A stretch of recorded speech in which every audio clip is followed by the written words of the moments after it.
नमस्कार बच्चों, आज हम पढ़ेंगे इकाई 3 क्या निराश हुआ जाए। और इस विधा का प्रकार है निबंध और इसके लेखक हैं हजारी प्रसाद द्विवेदी। उनका जन्म 1907 और निधन 1979 ईस्वी सन में हुआ। हजारी प्रसाद द्विवेदी का जन्म बलिया, जो उत्तर प्रदेश का एक जिला है, वहाँ के दुबे का छपरा नामक एक छोटा सा गांव है, वहाँ पर हुआ। पारिवारिक परंपरा के अनुसार संस्कृत का अध्ययन शुरू करके उन्होंने हिंदू काशी विश्वविद्यालय में ज्योतिष आचार्य की परीक्षा उत्तीर्ण यानी पास की। गुरुदेव रविंद्रनाथ के आश्रम में 1940 से 1950 ईस्वी तक हिंदी भवन के निर्देशक रहे। तत्पश्चात उसके बाद काशी हिंदू विश्वविद्यालय वाराणसी एवं पंजाब विश्वविद्यालय चंडीगढ़ में हिंदी विभाग के प्रोफेसर तथा अध्यक्ष पद पर कार्य किया। भारत सरकार ने उन्हें पद्म भूषण की उपाधि से सम्मानित किया। प्रस्तुत निबंध में द्विवेदी जी ने यह समझाया है कि तत्कालीन यानी कि इस समय भारतीय समाज में व्याप्त अनाचार यानी खराब आचरण केवल बाहरी स्तर पर है, यानी कि बाहर ऊपर ही हमको दिखाई दे रहा है। वास्तव में आज भी लोगों में मानवीय मूल्यों के प्रति आस्था कायम है। अपने जीवन में घटित कुछ घटनाओं द्वारा बताया है कि हमें निराश नहीं होना चाहिए, अपितु हमें जीवन के प्रति आस्थावान बने रहना चाहिए। लेखक कहते हैं कि मेरा मन कभी कभी बैठ जाता है। मन बैठना एक मुहावरा है। मन बैठ जाता है यानी कि उदास हो जाता है। समाचार पत्र यानी कि अखबार में जब मैं ठगी, डकैती यानी डाका डालना, चोरी करना, तस्करी और भ्रष्टाचार के समाचार भरे रहते हैं। आरोप प्रत्यारोप, किसी पे इल्ज़ाम लगाना और उसके जवाब में दूसरे पर भी इल्ज़ाम लगाने का कुछ ऐसा वातावरण बन गया है कि लगता है देश में कोई ईमानदार आदमी ही नहीं रह गया। हर व्यक्ति संदेह यानी शंका की दृष्टि से देखा जा रहा है। जो जितने ऊंचे पद पर है उनमें उतने ही अधिक दोष दिखाए जाते हैं।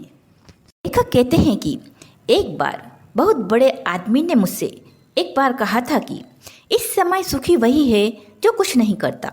जो कुछ भी करेगा उसमें लोग दोष खोजने लगेंगे, यानी कि अच्छाई से ज़्यादा उसमें बुराई ही देखना शुरू कर देंगे। उनके सारे गुण भुला दिए जाएंगे और दोषों को बड़ा चढ़ाकर दिखाया जाने लगेगा। दोष किसमें नहीं होते। यही कारण है कि हर आदमी दोषी अधिक दिख रहा है, गुणी कम। बिल्कुल ही नहीं। स्थिति अगर ऐसी है तो निश्चित ही यह एक चिंता का विषय है। आगे लेखक कहते हैं कि क्या यही भारतवर्ष है जिसका सपना तिलक और गांधी ने देखा था। रविंद्रनाथ ठाकुर और मदन मोहन मालवीय का महान संस्कृत सभ्य भारतवर्ष किसी अतीत के गहवर में डूब गया है, यानी कि गड्ढे में डूब गया है। आर्य, द्रविड़ और हिंदू मुसलमान, यूरोपीय और भारतीय आदर्शों की मिलन भूमि महामानव समुद्र क्या सूख ही गया है। यानी कि यहाँ पर अनेक जाति धर्म के लोग आए और भारतीय संस्कृति में समा गए। एक महान मानव समुद्र बन गया। क्या वो मानवीय समुद्र आज सूख गया है? मेरा मन कहता है ऐसा हो नहीं सकता। हमारे महान मनीषी यानी कि ज्ञानी पंडितों ने के सपनों का भारत है और रहेगा। यह सही है कि इन दिनों कुछ ऐसा माहौल बना है कि ईमानदारी से मेहनत करके जीविका चलाने वाले निरीह यानी निर्दोष और भोले भाले श्रमजीवी पिस रहे हैं। जो मेहनत कर रहे हैं वही पिस रहे हैं और झूठ तथा फरेब का रोजगार करने वाले फल फूल रहे हैं। फल फूलना एक मुहावरा है, यानी कि वो तरक्की कर रहे हैं। ईमानदार को मूर्खता का पर्याय समझा जाने लगा है कि जो व्यक्ति ईमानदारी से काम करता है वो मूर्ख है, ऐसा समझने लगते हैं लोग। सच्चाई केवल भीरू यानी डरपोक और बेबस लाचार लोगों के हिस्से में पड़ी है। ऐसी स्थिति में जीवन के महान मूल्यों के बारे में लोगों की आस्था ही हिलने लगी है। नैतिक मूल्यों के विषय में लोगों का विश्वास उठ गया है, परंतु ऊपर ऊपर जो कुछ दिखाई दे रहा है वह बहुत ही हाल की यानी वर्तमान की मनुष्य निर्मित नीतियों की त्रुटि की देन है। यानी कि जो मनुष्य ने अभी अभी जो नीतियाँ बनाई है उसकी कहीं ना कहीं कमी हमको दिखाई देती है। सदा मनुष्य बुद्धि नई परिस्थितियों का सामना करने के लिए नए सामाजिक विधि निषेधों को बनाता है कि अलग अलग परिस्थितियों का सामना करने के लिए नए नए दिशा निर्देश वो बनाती है। उनके ठीक साबित ना होने पर उन्हें बदलती है। यदि ऐसा लगता है कि ये जो दिशा निर्देश बना है वो परिस्थिति के अनुसार बराबर नहीं है तो समय समय पर उसमें बदलाव भी होता है। नियम कानून सबके लिए बनाए जाते हैं पर सबके लिए कभी कभी एक ही नियम सुखकर नहीं होते, यानी कि वो उसको अनुकूल नहीं होते। सामाजिक कायदे कानून कभी कभी युग युग से परीक्षित आदर्शों से टकराते हैं। परीक्षित आदर्श यानी कि जो कसौटी पर खड़े उतरे हैं उससे भी वो टकराते हैं, उसका उससे के साथ विरोध होता है। इससे ऊपरी सतह आलोड़ित भी होती है। आलोड़ित होना यानी मतना, यानी वापस से उस पर विचार होता है, पहले भी हुआ है और आगे भी होगा। उसे देखकर हताश यानी निराश हो जाना ठीक नहीं है। भारतवर्ष ने कभी भी भौतिक यानी कि सुख सुविधाओं की वस्तुओं के संग्रह को अधिक महत्व नहीं दिया है। उनकी दृष्टि से मनुष्य के भीतर जो महान आंतरिक तत्व स्थिर भाव से बैठा हुआ है वही चरम और परम है, यानी कि हमारे जो नैतिक मूल्य हैं वही परम हैं।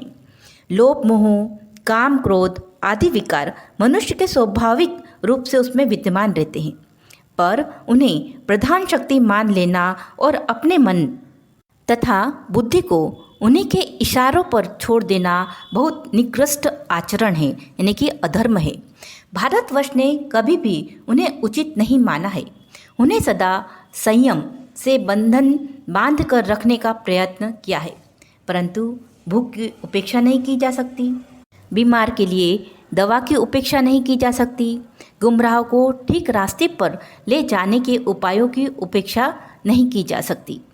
लेखक कहते हैं कि हुआ यह है कि इस देश के कोटि कोटि अनेक करोड़ों दरिद्रजनों की हीन अवस्था को दूर करने के लिए, नहीं कि गरीब लोगों की गरीबी को दूर करने के लिए ऐसे अनेक कानून कायदे बनाए गए हैं जो कृषि उद्योग, वाणिज्य, शिक्षा और स्वास्थ्य की स्थिति को अधिक उन्नत और सुचारू बनाने के लक्ष्य से प्रेरित थे। परंतु जिन लोगों को इन कार्यों में लगना है उनका मन हर समय पवित्र नहीं होता, यानी कि वो अपने काम के प्रति ईमानदार नहीं होते। प्रायः वे ही लक्ष्य को भूल जाते हैं और अपनी ही सुख सुविधा की ओर ज़्यादा ध्यान देने लगते हैं। व्यक्तिचित्त यानी कि व्यक्ति का मन सब समय आदर्शों द्वारा चलित नहीं होता, यानी कि वो हमेशा नैतिक मूल्यों पर नहीं चलता। जितने बड़े पैमाने पर इन क्षेत्रों में मनुष्य की उन्नति के विधान बनाए गए हैं, यानी कि नियम बनाए गए हैं, उतनी ही मात्रा में लोभ मोह जैसे विकार भी विस्तृत हुए हैं, यानी बढ़ गए हैं। लक्ष्य की बात भूल गए, आदर्शों को मजाक का विषय बनाया गया है और संयम को दकियानूसी मान लिया गया है, यानी कि पुराने ख्यालात का। परिणाम जो होना था वही हो रहा है। यह कुछ थोड़े से लोगों के बढ़ते हुए लोभ का नतीजा है, लोभ यानी लालच। परंतु इससे भारतवर्ष के पुराने आदर्श और भी अधिक स्पष्ट रूप से महान और उपयोगी दिखाई देने लगे हैं। भारतवर्ष सदा कानून को धर्म के रूप में देखता आ रहा है। आज एकाएक अचानक कानून और धर्म में अंतर कर दिया गया है। धर्म को धोखा नहीं दिया जा सकता, कानून को दिया जा सकता है, यानी कि धर्म हमारे जीवन के साथ जुड़ा है और हम उसको धोखा नहीं दे सकते, लेकिन हाँ कानून को हम धोखा जरूर दे सकते हैं। यही कारण है कि लोग धर्म भीरू हैं, यानी कि धर्म से डरते हैं। वे कानून की त्रुटि कमी से लाभ उठाने में संकोच नहीं करते।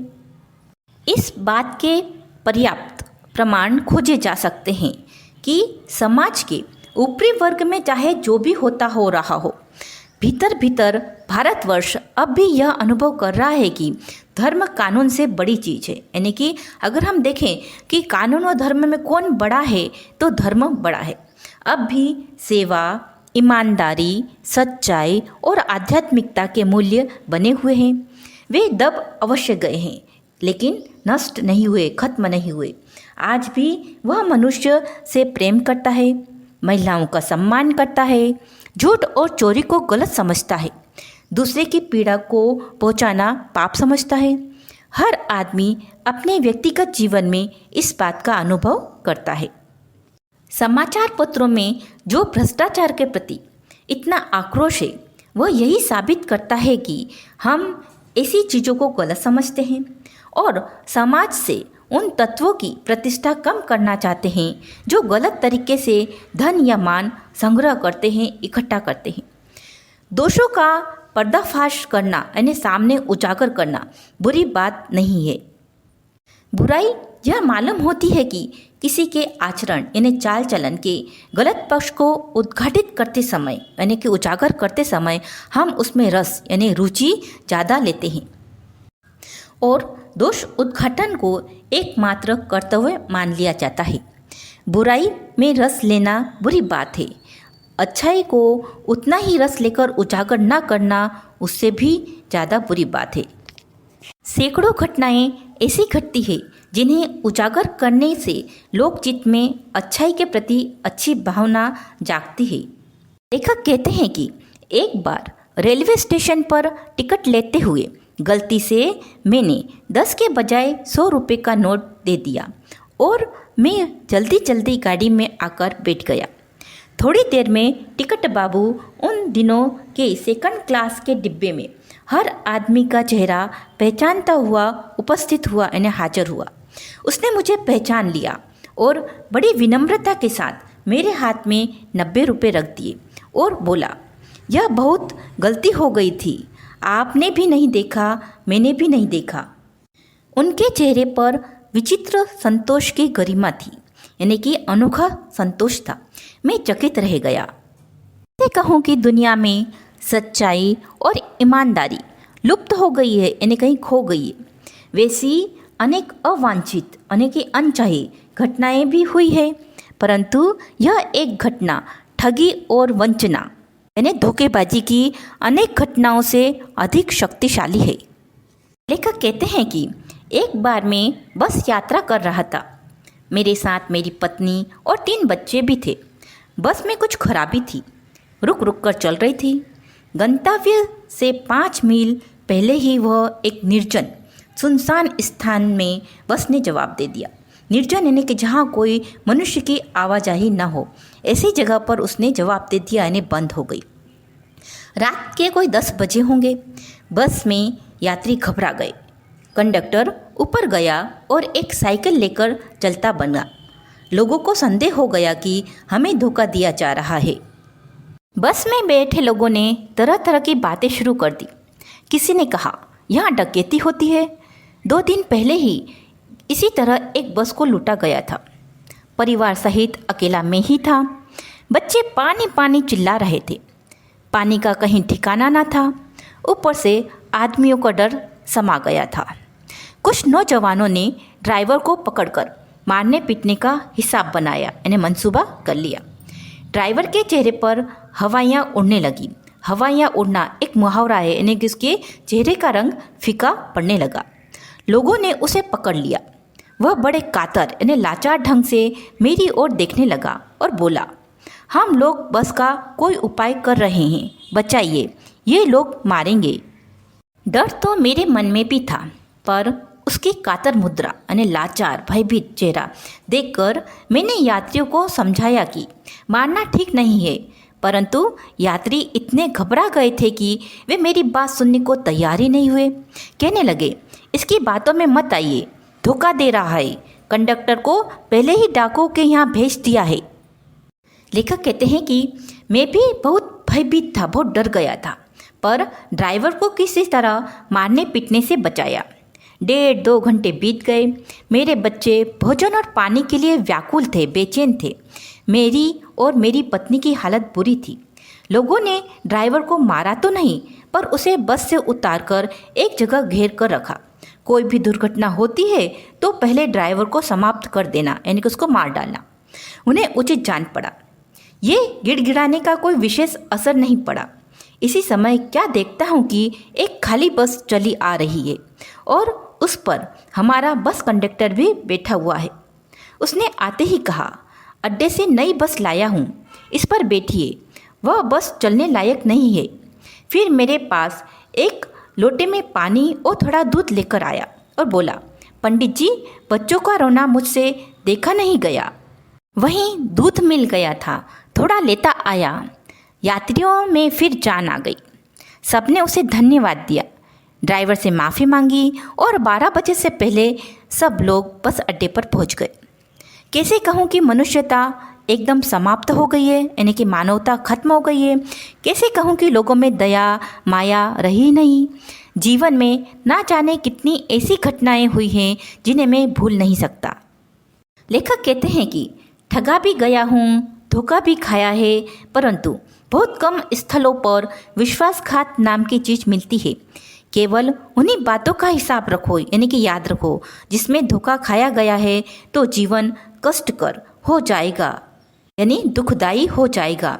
परंतु ऐसी घटनाएं भी बहुत कम नहीं हैं जब लोगों के अकारण सहायता की है, यानी कि किसी भी कारण के बिना उन्होंने निस्वार्थ हमारी सहायता की है।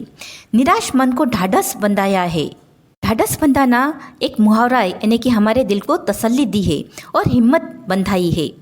कविवर रविंद्रनाथ ठाकुर ने अपने एक प्रार्थना गीत में भगवान से प्रार्थना की थी कि संसार में केवल नुकसान ही उठाना पड़े, धोखा ही खाना पड़े, तो ऐसे अवसरों पर भी हे प्रभु मुझे ऐसी शक्ति दो कि मैं तुम्हारे ऊपर संदेह ना करूं, यानी शंका ना करूं, आप पर ऐसा ही विश्वास बना रहे। मनुष्य की बनाई विधियां गलत नतीजे तक पहुंच रही है। जो उन्होंने नीतियां बनाई है उसका परिणाम गलत है, तो इन्हें बदलना होगा। परंतु आए दिन इन्हें बदला ही जा रहा है, लेकिन अब भी आशा की ज्योति बुझी नहीं है, यानी आशा की जो किरण है वो अभी मरी नहीं है। महान भारतवर्ष को पाने की संभावना बनी हुई है और बनी हुई रहेगी। इसीलिए लेखक कहते हैं कि मेरे मन निराश होने की ज़रूरत नहीं है।